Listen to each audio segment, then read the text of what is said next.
acredite se quiser.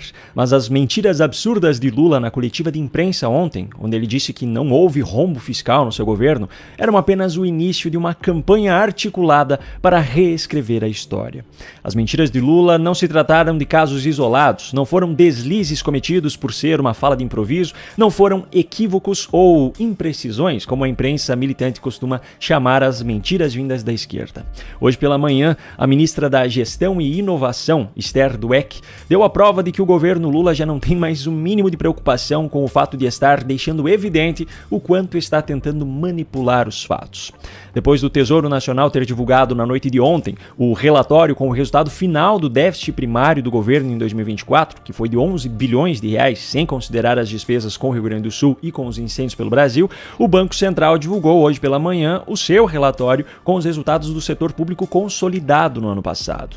A título de contextualização, o setor público consolidado é formado pela União, pelos estados, pelos municípios e pelas estatais. Nesse caso, as despesas emergenciais são consideradas. Assim sendo, o setor público consolidado teve um déficit primário de 47,6 bilhões de reais. Dentro disso, o governo central teve déficit de 45,4 bilhões, os estados e municípios tiveram superávit de 5,9 bilhões e as estatais, que foi o número que mais chamou a atenção, tiveram um déficit de 8,1 bilhões de reais. E a razão para que esse último número tenha chamado mais atenção é muito simples. Esse foi o maior prejuízo da história das estatais.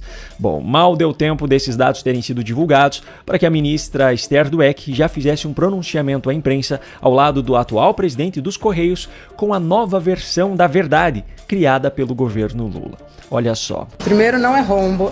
Por favor, gente, não chamem de rombo. A gente já explicou isso. É bom lembrar, hoje o que foi divulgado pelo Banco Central é o resultado fiscal das empresas, né, que pensa só as receitas do ano e as despesas do ano. É rombo sim, déficit é rombo. E o fato de vocês chamarem de outro nome e explicarem isso não faz com que a verdade mude. Déficit é prejuízo, é rombo. Isso precisa ficar muito claro. Agora vamos adiante na fala dela. Como eu já expliquei várias vezes, muitas despesas que são feitas pelas estatais são com dinheiro que estava em caixa. E, portanto, ele acaba gerando resultado deficitário, ainda que as empresas tenham lucro. Né? O foco com os Correios é que isso seja uma empresa lucrativa. Né? Se vai ter déficit ou superávit, é o resultado das receitas do ano e das despesas do ano. É muito importante lembrar isso, não é um rombo. Isso só piora ainda mais a situação, porque esse uso de dinheiro em caixa e o saldo deficitário ao final do ano mostram que o dinheiro que um dia já sobrou está sendo agora consumido. As estatais tiveram superávit acumulado de 14,4 bilhões de reais no governo Lula 1 e 4,1 bilhões de reais do governo Lula 2. Dilma inverteu a situação e entregou um déficit acumulado de 4,5 bilhões no seu primeiro governo e, graças ao seu impeachment em 2016, o fim do ciclo em 2018 teve déficit acumulado de apenas 0,5 bilhões. Durante a gestão Bolsonaro, mesmo passando pela pandemia, as estatais tiveram recorde de superávit. O acumulado foi de 24,4 bilhões de reais ao longo dos 4 anos de governo.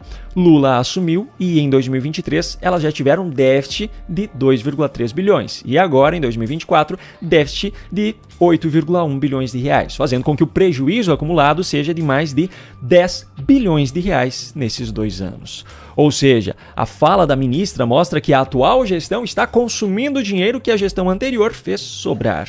Mas os argumentos dela ainda não acabaram. Olha só o que ela disse na sequência. As empresas estatais voltaram a investir, né? Os próprios Correios voltaram a investir. O Fabiano está explicando aqui toda a mudança que eles estão fazendo interna de para onde a empresa está caminhando, né? Deixar de ter um grande foco, além, obviamente, do serviço universal de cartas, né, de entregas internas. Ele está muito focado nas compras internacionais, ele está mudando para ser uma empresa de logística nacional, de entregas nacionais também, que faz parte desse processo e, obviamente, isso gera necessidade de investimento no parque tecnológico dele. Então, ele está fazendo uma série de medidas importantes e a gente já explicou isso. Então, o resultado hoje é só de déficit ou superávit, que é uma contabilidade puramente fiscal, só receitas e despesas no ano. pura baboseira. A situação catastrófica das contas dos Correios não é por conta de investimentos que estão sendo feitos na logística, etc. A verdade é que os Correios estão passando por uma crise gravíssima. Ainda em outubro do ano passado, circulou um documento interno em que a empresa estava determinando medidas urgentes que seriam adotadas na tentativa de retomar o equilíbrio econômico-financeiro e evitar o estado de insolvência.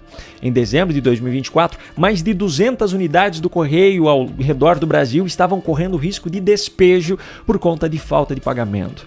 Sabe quem é o presidente da estatal hoje? Justamente esse cara que aparece ao lado da ministra nesse pronunciamento. O advogado Fabiano Silva dos Santos foi nomeado por Lula, mas escolhido pelo grupo de advogados militantes prerrogativas. Em outras palavras, Lula deu esse cargo como um agrado aos seus mais fiéis seguidores do meio jurídico. Enfim, o fato é que o déficit dos Correios não foi ocasionado por investimentos ou por mudança de foco na empresa. A questão aqui é uma crise financeira sem precedentes. E é impressionante como esse pessoal tem a cara de pau de aparecer em público contando mentiras dessa magnitude. Não menos impressionante é a cara de pau daqueles que conduzem inquéritos para apurar supostas fake news vindas de um lado, mas permanecem no mais absoluto e covarde silêncio diante dessas mentiras que vêm sendo transmitidas diariamente ao povo brasileiro pelo próprio governo.